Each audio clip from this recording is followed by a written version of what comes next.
Here's a nice BEDMAS question, or a nice order of operations question. And it gets kind of tricky because there are brackets, there are exponents within the brackets, there are numbers outside the brackets, and then over here there's an exponent outside the bracket. So we're going to try and solve that. Before we get started, remember that your exponent button is this YX button. So that YX button is your exponent. You always put in the bottom number first. So if we wanted to put in like 3, or if we wanted to put in 2 to the power of 2, we'd put in this bottom number first, 2, and then we type in to the power of little 2 up there. We get 4. Now on some calculators, that exponent button looks a little bit different. And here's an old calculator of mine. And in this case, this little triangle or a little arrow pointing up is the exponent button. So that would be, on some calculators, I think Sharp calculators and some Casios have that button, and this Staples calculator uses this button. But most calculators will use this button. I think the iPhone calculator button will look something like that.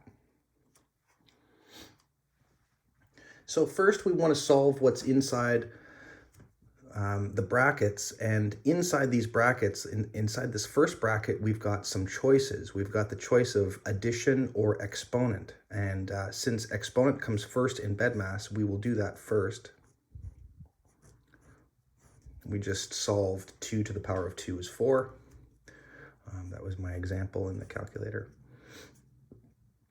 And next, we've got this second set of brackets with the exponent on the outside. So within the bracket, there's nothing else we can do other than add. And that exponent gets attached now to our bracket with the solution inside of it. We can clean up this first bracket, 5 and 4, pretty sure that's 9.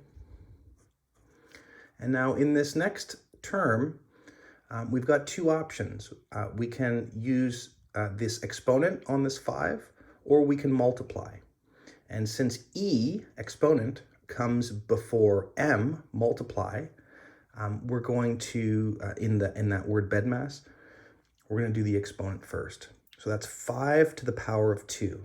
So on the calculator, I'm going to type in 5, then the YX button, to the power of 2, and equals. That's going to give us 25.